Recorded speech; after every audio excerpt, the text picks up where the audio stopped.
शांति। ओम शांति। हम सभी प्यारे बाबा के बच्चे, कहेंगे बाबा के सच्चे आशिक बच्चे हैं। जिस माशूक को हमने आधा कल्प ढूंढा, वो आधे कल्प के बाद जब हमें मिला है तो उससे कितना प्यार होगा।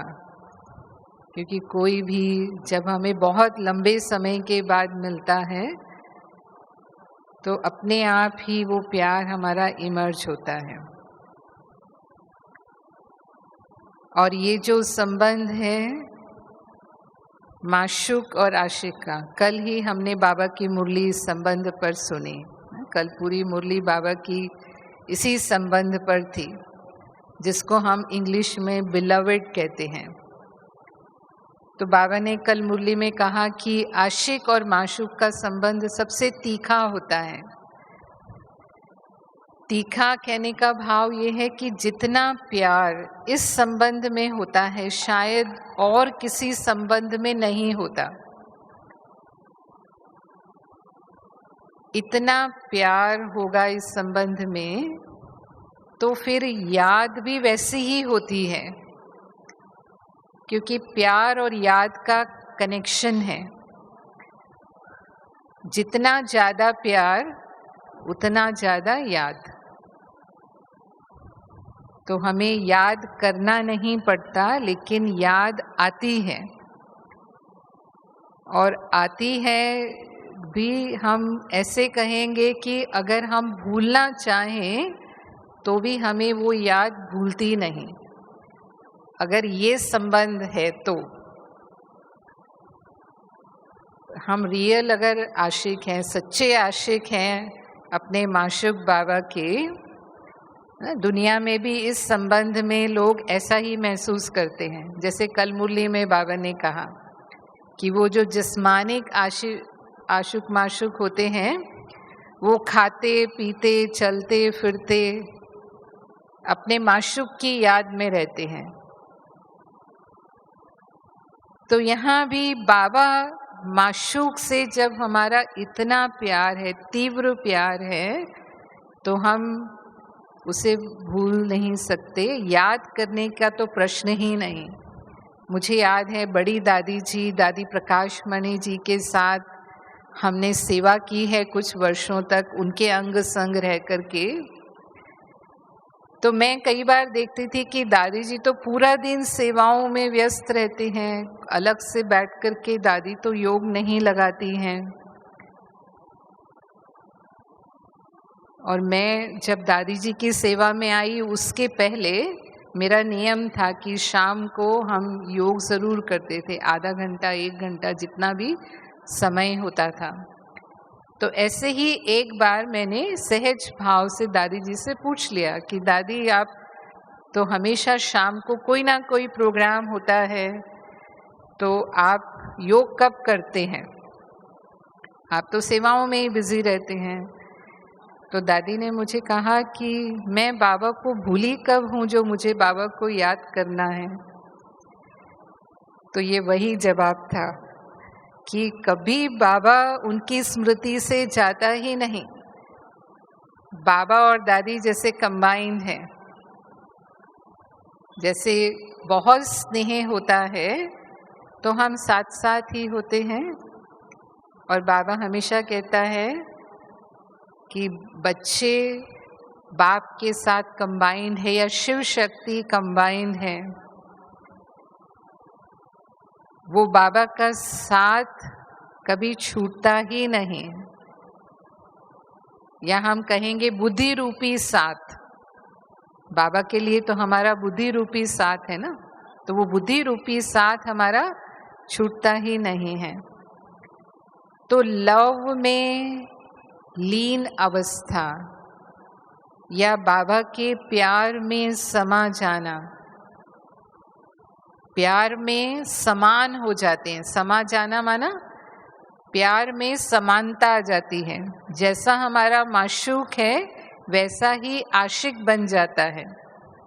कुछ अंतर भी होगा तो भी साथ होने के कारण वो समान बन जाते हैं। तो बाबा के समान हम स्थिति का अनुभव करेंगे। योग में हमें वो मेहनत नहीं करनी पड़ेगी। बाबा कहते हैं ना, जहाँ मोहब्बत है वहाँ मेहनत नहीं है। तो ऐसे भी हम देखते हैं, जब हम सुनते हैं कि जब ओम मंडली में यज्ञ की शुरुआत हुई उस समय ज्ञान बहुत अधिक नहीं था, ज्ञान इतना महीन नहीं था, इतना स्पष्ट नहीं था। आत्मा का ज्ञान ही थोड़ा जैसे शुरू में इनको था। तो दादियाँ सुनाते थे कि संदेशी के द्वारा बाबा हमें भट्टी का प्रोग्राम भेजते थे और 7-7 दिन की भट्टी रखी जाती थी। 7 दिन आपको भट्टी करनी है। और समझ मतलब ज्ञान कितना है, मैं आत्मा हूँ, मैं आत्मा शांत स्वरूप हूँ, मैं सच्चित आनंद हूँ, मैं पवित्र हूँ, मैं श्रेष्ठ आत्मा हूँ। तो बोला हम इसी स्मृति में बैठ जाते थे और घंटों गुजर गए वो एक श्रेष्ठ संकल्प में ही हम मगन हो जाते थे। बाबा जैसे हमें खींच लेता था और हमें पता ही नहीं चलता था कि उतना समय कहाँ चला गया। वही हमारी स्थिति बन जाती थी और उसी में ही कितने लोग ध्यान अवस्था में चले जाते थे। उस समय तो साक्षात्कार बहुत होते थे ना, साक्षात्कार का पार्ट ही ज़्यादा था। तो बाबा के लव में लीन होने की स्थिति, माना समय का भान ही नहीं है। यहाँ बैठे हैं, 1 घंटा कैसे गुजर गया हमें पता ही नहीं चलेगा। दुनिया में भी ऐसे ही होता है ना, किसी से प्यार से बातें करते हैं तो समय का भान ही नहीं रहता है। घंटा हो गया, 2 घंटा हो गया, अच्छा 2 घंटा हो गया, 2 घंटे से हम बातें कर रहे हैं।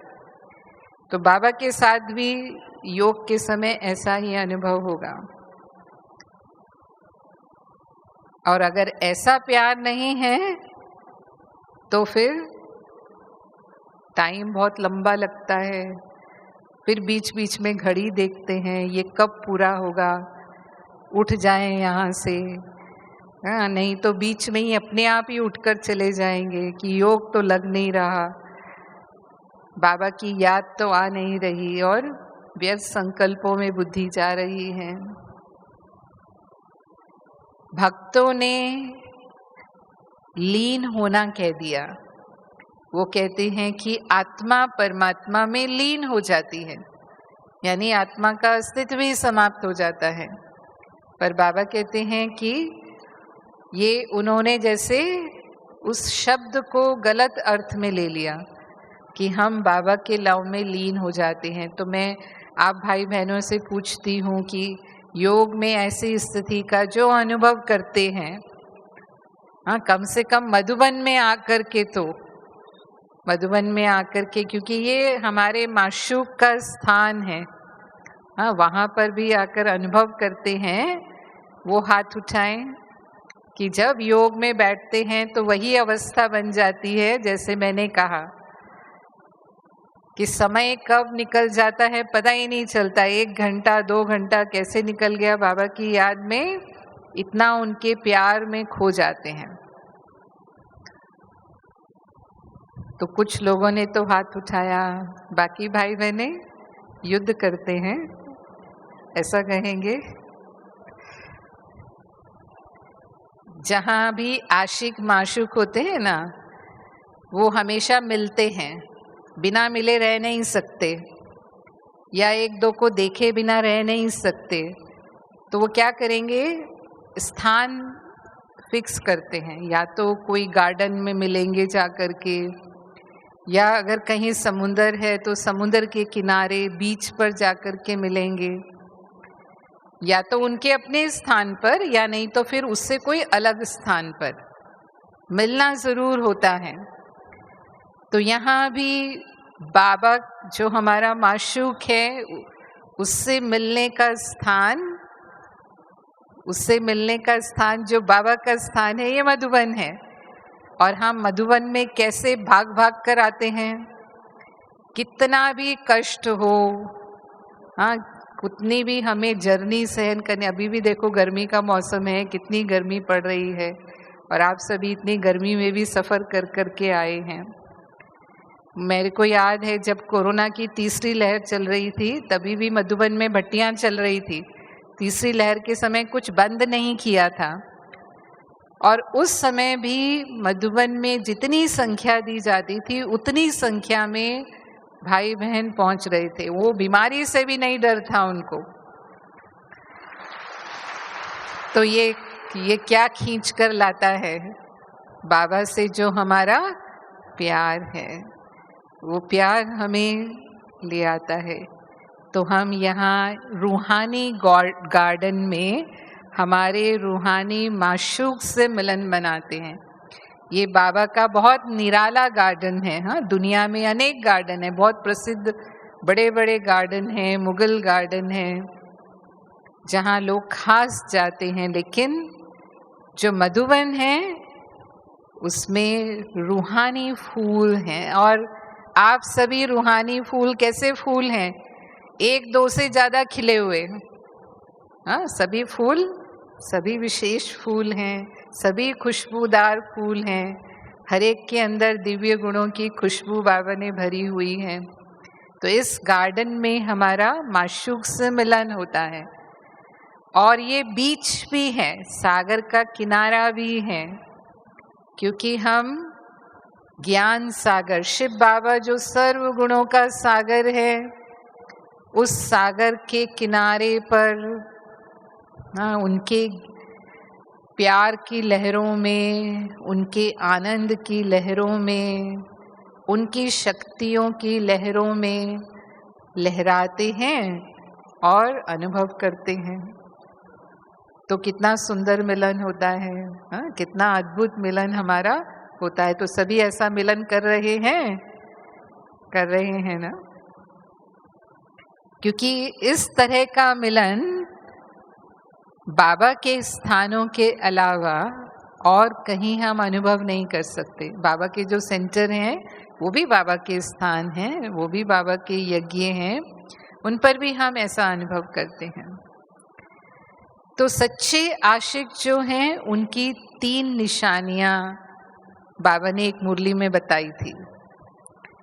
पहली निशानी है अनुभूति, यानी बाबा से हमारे सर्व संबंध हैं। वो हमारा एक माशूक नहीं है, एक माशूक में सर्व संबंध समाये हुए हैं। तो वो सर्व संबंधों की अनुभूति करना, केवल एक संबंध नहीं कि बाबा से संबंध जुट गया या माशूक से संबंध जुट गया, एक संबंध नहीं, लेकिन सर्व संबंधों की अनुभूति। एक होता है दिल के आधार पर और दूसरा होता है दिमाग के आधार पर।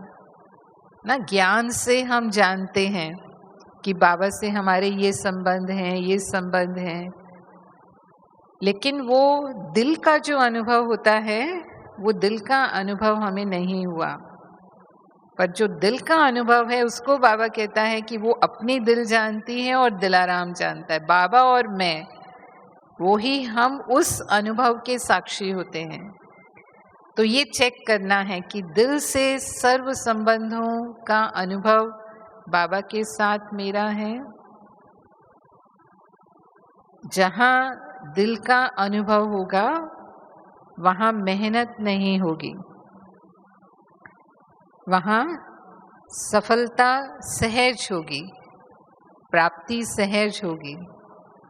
और अगर दिमाग ज़्यादा हम चलाते हैं, बुद्धि ज़्यादा चलाते हैं, संकल्प ज़्यादा चलाते हैं, तो मेहनत ज़्यादा कर रहे हैं, सफलता कम होगी।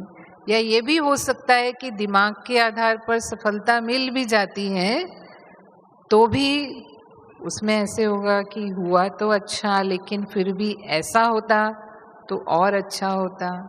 यानी जो अंदर की संतुष्टता है उसमें कहीं ना कहीं हमें ये महसूस होता रहेगा। पूरा भरपूर हम अनुभव करें वो तृप्ति नहीं होगी। और दूसरी निशानी बाबा कहते हैं अनुभूति के साथ साथ प्राप्ति भी है। तो सर्व संबंधों में प्राप्तियां भी समाई हुई हैं। जैसे माता पिता का संबंध है बाबा के साथ, तो वो पालना का अनुभव हम कर रहे हैं। बाबा हमें जो भी पालना, माँ बाप एक तो जन्म देते हैं, तो बाबा ने हमें ये दिव्य अलौकिक जन्म दिया। हम ब्रह्मा मुख वंशावली ब्राह्मण बने, तो हम शूद्र कुल से निकलकर ब्राह्मण कुल में आ गए। आज भी बाबा ने मुरली में कहा ना कि बाबा ने हमें ब्राह्मण चोटी, जो सबसे ऊंचे हैं, ब्राह्मण सबसे ऊंचे हैं, वो हमें बना दिया। तो ये माता पिता के रूप में हमें ये दिव्य जन्म मिला उनके द्वारा। फिर बाबा हमारे खान पान रहन सहन, माँ बाप बच्चों की व्यवस्था करते हैं, बच्चों की सुरक्षा करते हैं, उनको योग्य बनाते हैं, जीवन जीने लायक बनाते हैं। वो सब बाबा हमारे लिए कर रहे हैं। आज हमारा जो भी रहन सहन खान पान है वो बाबा की श्रीमत अनुसार है। हाँ, भले ही हम प्रवृत्ति में रहते हैं, लेकिन प्रवृत्ति में रहते हुए भी हमारा खान पान कैसा है? हम ब्रह्मा भोजन खाते हैं, बाबा की याद में बना हुआ भोजन खाते हैं। रहन सहन भी बाबा कहता है ब्राह्मणों का रहन सहन ना साधारण हो ना बहुत ऊंच हो, यानी बहुत आरामदायक भी नहीं होना चाहिए, बहुत साधारण भी नहीं, लेकिन मध्यम बीच का हमारा रहन सहन हो। तो हम अपनी दिल से इसको स्वीकार करते हैं जो बाबा ने हमें अपनी पालना दी है, और उसके साथ साथ बाबा की छत्र छाया है। हम अपनी जिम्मेवारी, जैसे बच्चे माँ बाप को सुना करके खुद निश्चिंत हो जाते हैं, क्योंकि जिम्मेवारी माँ बाप की होती है, बच्चों की नहीं होती। तो हम भी अपने दिल की कोई भी बोझ की बात है बाबा को दिया, बाबा को कहा, और हम हल्के, क्योंकि बाबा की छत्र छाया है हमारे ऊपर, बाबा जिम्मेवार है। तो ये माँ बाप की पालना का अनुभव, उस प्राप्ति का अनुभव हम सभी इस ब्राह्मण जीवन में कर रहे हैं और योग्य बन रहे हैं। हम देवी देवताओं जैसे गुण हमारे अंदर बाबा ने दिए हैं। फिर दूसरा जो हमें प्राप्ति होनी चाहिए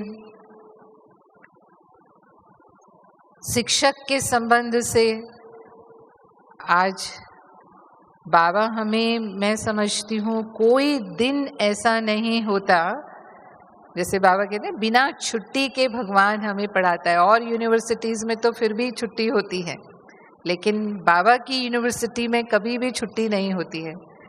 और जो मुरली है वो बाबा का प्रेम पत्र भी है, हमारे माशूक का आशिकों के लिए वो प्रेम पत्र बाबा कहता है।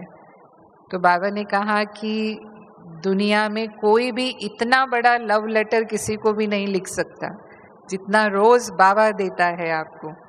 और आज के ज़माने में तो वो रिवाज ही खत्म हो गया है ना, कोई लेटर नहीं लिखता, मैसेज करते हैं। लेकिन फिर भी देखो भगवान हमारा माशूक कितना विशेष है और कितना हमारा ख्याल करता है कि हर दिन हमें उसका 4 पेज का लव लेटर आता है। और जब लव लेटर आता है ना आशिक को, तो कितना उसको उत्सुकता होती है कि क्या लिखा है, तुरंत उसको खोल कर पढ़ते हैं। और कई बार तो अलग ले जा कर के भी पढ़ते हैं कि सबके सामने नहीं पढ़ना है, अलग से पढ़ना है। और फिर एक बार नहीं पढ़ते, उसको कई बार पढ़ते हैं। एक बार पढ़ के नहीं संतुष्टि होती है, कई बार पढ़ते हैं।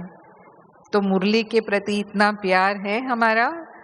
हाँ, ऐसा होता है कई भाई बहनों को इतना प्यार होता है मुरली से कि जैसे ही मुरली उनके हाथ में आती है तुरंत बाबा ने क्या कहा होगा, हाँ, या मेरे लिए क्या कहा होगा, तुरंत उस मुरली को पढ़ते हैं।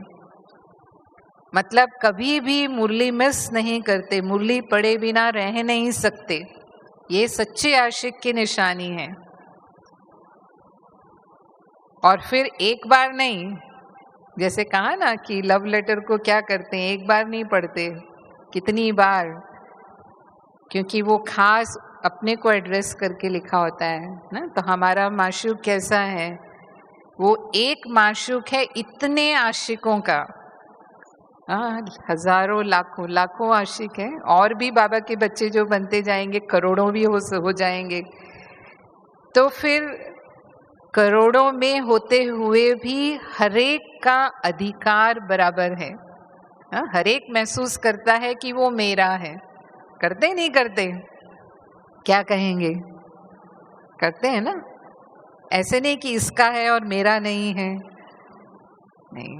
हरेक को वो बाबा ऐसी महसूसता कराते हैं कि हरेक का बाबा पर विशेष अधिकार है। तो इसीलिए वो मुरली भी हमें अपने लिए ही लगती है कि बाबा ने जैसे मुझे ही कहा है। और नहीं तो बाबा कहते हैं मुरली में भी बाबा बच्चों से पर्सनल बात करते हैं। जब बाबा साकार में भी आते थे तो हमने ये कई बार नोट किया कि मुरली चलते चलते भी बाबा की विशेष नज़र किसी आत्मा की तरफ गई और बाबा ने उसको विशेष कुछ गाइडेंस, कुछ श्रीमत जो देनी है वो उसी समय बाबा ने दे दिया। दादियों को हमने देखा, विशेष दादी प्रकाश मणि जी को। दादी दिन में 4 बार मुरली पढ़ते थे, जबकि वो इतना व्यस्त रहते थे सेवाओं में। तो भी दादी का ये नियम था, रात को सोने से पहले वो पूरी मुरली पढ़कर सोते थे। चाहे कोई प्रोग्राम में देर भी हो गई हो तो भी वो मुरली पढ़कर ही सोएंगे। ये दादी का पक्का नियम था। फिर अमृत वेले के बाद मुरली पढ़ेंगे, फिर क्लास में मुरली सुनाएंगे, फिर दोपहर को रेस्ट करने के बाद उठेंगे तो भी दादी जी मुरली पढ़ेंगे। तो इतना प्यार बाबा की मुरली से। आप सोचो, इतनी बार हम मुरली पढ़ेंगे तो हम तो स्वरूप ही बन जाएंगे उसके। 4 बार जो मुरली पढ़ ली वो हमें पूरी छप गई, याद हो जाती है। तो बाबा ने क्या कहा वो मेरी स्मृति में है, तो अपने आप वो मेरी वाणी में, मेरे कर्म में भी आ जाएगा। तो हम अगर 4 बार नहीं पढ़ सकते, पर कम से कम 2 बार तो सुबह शाम हमें मुरली जरूर सुनना है या पढ़ना है। जो हमारा नियम है, सेंटर पर जाकर के हमें मुरली सुनना चाहिए, चाहे सुबह या शाम की क्लास में, जैसे भी हमें अनुकूल होता है। सेंटर पर जाकर के हमें मुरली सुनना है। कई बार कई भाई बहनें, अब आजकल तो हमें बहुत सारे साधन उपलब्ध है ना, टीवी पर आ जाती है मुरली, सोशल मीडिया पर आ जाती है, मोबाइल में आ जाती है।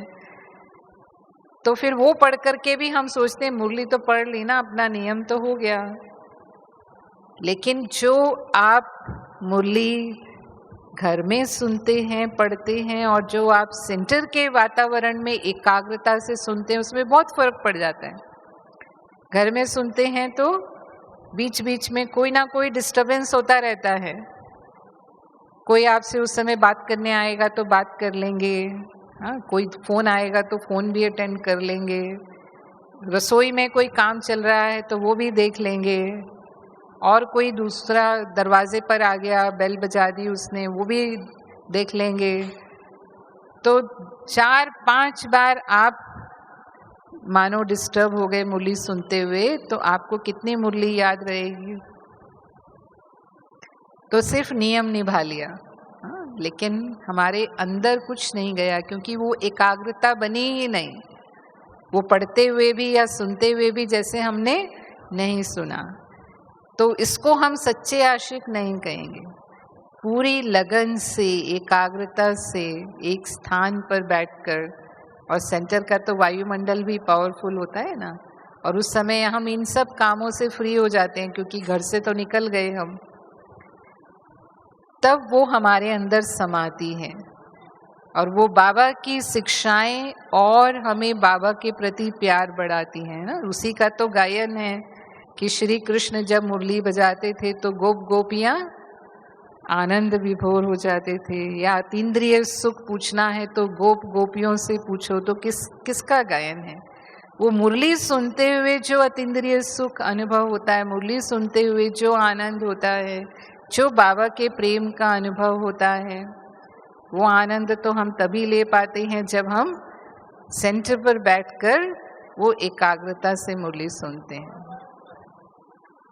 तो अगर कहीं भी हमारी ये कमी है उस माशूक के, उस लव के प्रति, तो फिर ये हमें दूर करना है। और तीसरी निशानी है कि वो सदा तृप्त होगा। जो सच्चा आशिक है, तृप्त माना संतुष्टता का गुण होगा उसके अंदर। तो अगर अनुभूति है, सर्व संबंधों की अनुभूति है, सर्व संबंधों में प्राप्ति भी है। अभी हमने 2 ही संबंधों की बात की मानो, अभी तीसरा संबंध गुरु का है। तो गुरु के संबंध में बाबा हमें मेहनत से छुड़ाकर संपन्न बना देते हैं। यानी गुरु हमारे पुरुषार्थ को सहज कर देता है। जैसे कहते हैं ना गुरु के आगे कि मेरे सिर पर हाथ रख दो, मुझे कोई वरदान दे दो, ताकि मेरे जीवन की मुश्किलें आसान हो जाएं, मुझे मेहनत नहीं करनी पड़े। आशीर्वाद कर दो, कृपा कर दो, दुआ कर दो।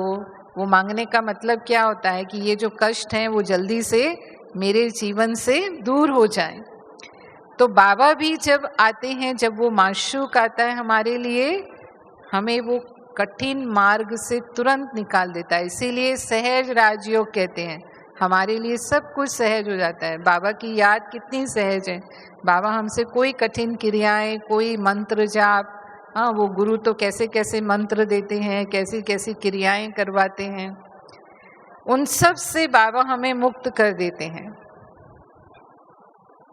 और हमें वरदानों से संपन्न बनाते हैं। सिर्फ समय पर हमें वरदान को यूज करना है जो बाबा ने हमें वरदान दिए हैं। अगर सही समय पर हम उसे यूज कर लेते हैं तो वही वरदान हमारे को सहज आगे बढ़ा देता है, वही हमारा स्वरूप ही बन जाता है। और साजन के संबंध में जो प्राप्ति हमें हुई, बाबा ने कहा कि तुम्ही से खाऊं, तुम्ही से बैठूं, ये हमारा वादा है भगवान के साथ। समर्पण भाव होता है। वैसे भी जो आशिक माशूक का संबंध होता है उसमें भी आशिक का माशूक के प्रति समर्पण भाव। समर्पण भाव माना जो तेरा है वही मेरा है। तो यहाँ क्या समर्पण है हमारा? बाबा जैसा खिलाए, जैसे बिठाए, जैसे चलाए, तुम्ही से मैं बात करूं, तुम्ही से सर्व संबंध निभाऊं, वफादारी जिसको कहा। तो ये सहज प्राप्ति हमें होती है और इस संबंध से जो प्रेम अनुभव होता है, आशुक माशुक का संबंध और साजन और सजनी का संबंध लगभग हम कहेंगे एक जैसे ही हैं।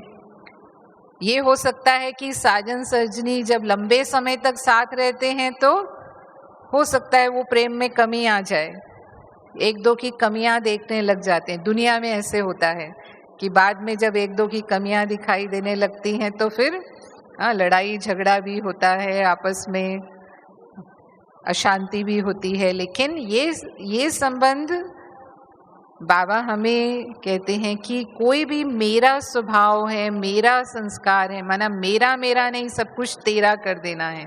जो बाबा का संकल्प सो मेरा संकल्प, जो बाबा का स्वभाव सो मेरा स्वभाव।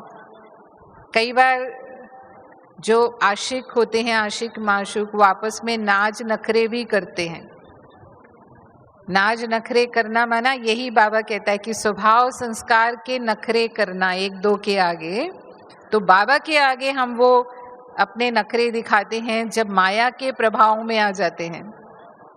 बाबा से हम वो शिकायतें करने लग जाते हैं, फिर कहते हैं मेरा स्वभाव ही ऐसा है। तो बाबा कहते हैं मेरा कहाँ से आया, आपने तो मेरे को तेरा कह दिया ना। भक्त भी जो सच्चे भक्त होते हैं वो भी भगवान की इच्छा अनुसार चलते हैं। तो हम तो बाबा के सच्चे आशिक हैं। तो फिर बाबा का जो सेवा का स्वभाव है वही मेरा स्वभाव है। अगर सर्व संबंधों के नाज नखरे हम करते हैं, बाबा से वो मोहब्बत के हम नाज नखरे करते हैं, बाबा कहते हैं जैसे छोटे बच्चे बड़ों के आगे, माँ बाप के आगे नखरे करते हैं तो चल जाता है, क्योंकि छोटे बच्चे प्यारे होते हैं तो उनके नखरे उठा लेते हैं वो। लेकिन अगर कोई बड़े वैसे नखरे करे तो फिर पसंद नहीं आता है। तो ऐसे ही बाबा के आगे हम प्यार के, जो प्रेम के हैं, जो संबंध से हैं, वो कोई नखरे करते हैं, वो बाबा कहते हैं ठीक है। लेकिन बाकी के स्वभाव में जाना, संस्कार में जाना, बाबा कहते हैं ये माया का फेरा है, ये मेरा नहीं लेकिन माया का फेरा है, उसको तेरा कर दो। और जो सच्चे आशिक माशूक होते हैं दुनिया में, वो जब साथ में चलते हैं ना तो हाथ पकड़ करके चलते हैं। जब हाथ पकड़ करके चलते हैं उसका भाव क्या है, माना एक दो का साथ नहीं छोड़ना चाहते। तो हमारा भी बाबा के हाथ में हाथ है। बाबा को कोई स्थूल हाथ तो है नहीं, तो कौन सा हाथ है बाबा के हाथ में हमारा? कौन सा हाथ है? सदा श्रीमत रूपी हाथ बाबा के हाथ में। और बाबा के हर कार्य में सहयोग का हाथ देना सहयोग की भी निशानी है। तो बाबा के हर कार्य में हम सहयोगी हैं, है ना। सहयोगी हैं माना कभी भी हम बाबा के कार्य में विघ्न पैदा करना, या हम कहें कोई प्रश्न उठाना, क्यों, क्या, कैसे में जाकर के, वो उसमें नहीं। लेकिन सदा ही जो बाबा का कार्य है, जो यज्ञ का कार्य है, उसमें हम सहयोगी हैं। जितना हम सहयोग कर सकते हैं तन मन धन से, वो हम सहयोग करते हैं, यानी बाबा के साथ हैं। और हमारा बुद्धि रूपी साथ भी बाबा के साथ है, सदा बाबा के साथ है। ऐसे नहीं कि बुद्धि कभी किसी और की तरफ भी चली जाती है, क्योंकि माया भी अपने आकर्षण के रूप रचती है ना। बाबा नहीं कहता है कि याद में कौन विघ्न डालता है सबसे ज्यादा? माया विघ्न डालती है। तो दुनिया में और भी आकर्षण करने वाले हमारे सामने आ सकते हैं। मानो वो आपके सामने कोई प्रलोभन रख सकते हैं, है ना। आपको कहेंगे कि आपकी जैसे तारीफ करके अपना बनाना चाहेंगे, या फिर वो आपको कोई गिफ्ट देते हैं आगे से, कोई जैसे कि हाँ आप हमारी तरफ से ये गिफ्ट लो, और उस तरह से अपना बनाने की कोशिश करते हैं। ऐसे कई रूप रचते हैं। और अगर हम प्रभावित हो गए उनके उस व्यवहार से, या उनकी जो भी हमको प्राप्ति होती है, तो फिर हमारी बुद्धि दुनिया में देहधारियों की तरफ भी चली जाती है।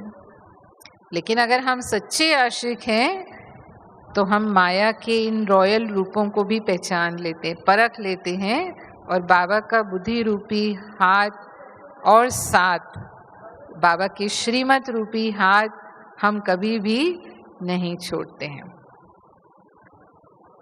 तो सच्चे आशिक बनेंगे तो हमारा माशिक जो सदा सर्व प्राप्ति संपन्न है। तृप्ति का अर्थ क्या है? अगर हम सच्चे आशिक हैं, तृप्त हैं, माना जो भी समय है, जैसा भी वायुमंडल है, जैसे भी सेवा के साधन हैं, चाहे सेवा में जो भी हमारे जैसे भी साथी हैं, लेकिन सब में हम तृप्त रहेंगे, हर हाल में संतुष्ट, और हर हाल में, हर चाल में तृप्त। जैसे बाबा कई बार कहते हैं अगर एक रोटी मिली तो भी मैं तृप्त हूँ, और 36 प्रकार का भोजन मिला तो भी मैं तृप्त हूँ। तो जो भी हाल में बाबा ने हमें रखा है उसमें हम संतुष्ट हैं। और बाबा कहता है रॉयल आत्माएं बहुत थोड़े में संतुष्ट होती हैं। और क्योंकि हमें जो प्राप्ति कराने वाला बाबा है वो संपन्न है, वो दाता है, तो वो कभी भी मना, ये थोड़ा सा हमारा जैसे पेपर होता है, बाबा कहता है ये तो स्थूल है, कई बार सूक्ष्म भी होता है, एक मन की भूख होती है। तो मन की भूख क्या होती है? नाम, मान, शान, साधन, सेल्वेशन। कई बार स्थूल प्राप्तियों में इतनी बुद्धि नहीं जाती, लेकिन इनमें अतृप्त हो जाते हैं हम, असंतुष्ट हो जाते हैं कि मेरा नाम तो किसी में लेते नहीं है, हाँ, या मैं काम करती हूँ, नाम किसी और का हो जाता है, या फिर हम ऐसा समझते हैं कि कभी भी मेरा नाम नहीं आता है। तो बाबा कहते हैं मानो आप योग्य हो, कोई सेवा के योग्य हो, और आप समझते हो आपका नाम आना चाहिए, लेकिन आपका नाम नहीं आया उसमें। तो बाबा के दिल पर और बाबा की विजय माला में आपका नाम पहले है। किसी आत्मा से हिसाब किताब के कारण अगर ऐसा होता है तो बाबा के पास पहले आपका नाम है, तो भगवान आपका नाम लेता है ना, तो फिर उसके आगे मनुष्य आत्माओं का नाम क्या है? और बाबा ने कितने ऊंचे ऊंचे सुमान दिए। मान भी अगर हम कहते हैं तो भगवान के जैसा मान कौन हमें देगा? कोई भी नहीं दे सकता है। तो नाम, मान, शान, ये सब प्राप्तियां बाबा ने हमें पहले से ही भरपूर किया है। तो जो सर्व प्राप्ति संपन्न माशूक है, जो दाता है, वो हमारा अपना है, वो हमें संपन्न बना रहा है। तो हम सदा ही फिर उस स्मृति में रहें, और उसमें हम उस स्मृतियों में रहेंगे तो सदा ही खुश रहेंगे और संपन्न रहेंगे। तो ऐसे माशूक के हम सच्चे आशिक बने। ओम शांति।